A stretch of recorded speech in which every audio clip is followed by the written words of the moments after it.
వర్షేషు పూజ్యం జగానా. మీరు మరీ పొగిడేస్తున్నారన్నయ్య. నువ్వు పద బావ. ఏంట్రా బాగా చెల్లు బాగా చెల్లు. అంజలి పాప ఎలా ఉన్నావు?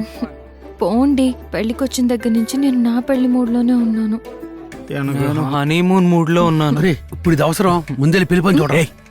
ఎప్పుడు చూసినా డిస్టర్బ్ చేస్తాడు. పొర పంది. లోపల పొర. అన్ని త్వరగా రెడీ చేయండి రా. అన్నా మీకోసం ఎదురు చూస్తున్నారు అక్కడ. Sorry brother. నువ్వేంట్రా పెళ్లి కొడుకులాగా తలతల్లాడిపోతున్నావు? రేయ్, నువ్వే కదరా పెళ్లి కొడుకుని కిడ్నాప్ చేస్తాను, ఈ పెళ్లి ఆపేస్తానన్నావు. అందుకే నేను పెళ్లి కొడుకు గెటప్ లో వచ్చా.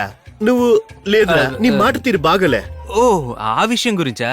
ఆ రోజు నువ్వు దెబ్బలు తిని బాధపడుతుంటే ఓదార్చడం కోసం ఓ మాట అన్నాను. నువ్వు దాన్ని సీరియస్ గా తీసుకున్నావా? అంటే ఇప్పుడు నేను ఈ పెళ్లిలో పెళ్లి కొడుకు అయ్యే ఛాన్సే లేదా? తోడి పెళ్లి కొడుకు అయ్యే ఛాన్స్ కూడా లేదురా. నువ్వు ఇలా చెప్తే వినావు గానీ రే ఇట్రారా. ఇదిగో ఈ రాత ఆగేసి ఓ పక్కగా నిలబడి పెళ్లి చూడు. ఓకే వస్తారా, నాకు పనుంది. ధైర్యం కోసం దీన్ని వేస్తాను. అమ్మాయిని తీసుకురండి.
నీ మీద ఎంక్వైరీ వచ్చింది, నీతో మాట్లాడాలి. ఒకసారి పక్కకు రా.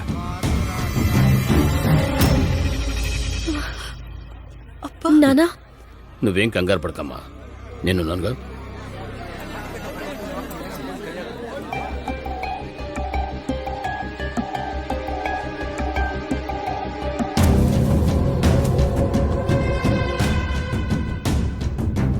సార్ ఏంటి సార్ ఇది?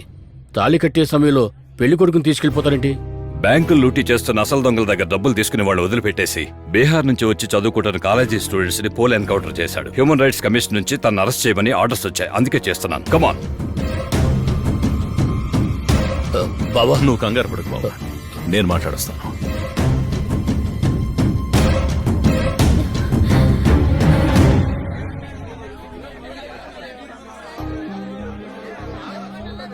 అందుకే 1కి 10 సార్లు ఆలోచించి పిల్లనివ్వాలి అంటారు. అక్క ఆలోచించుకుంటానే ఇచ్చుంటారంటావా? ఆలోచించి ఉంటారులే. ఏమైంది?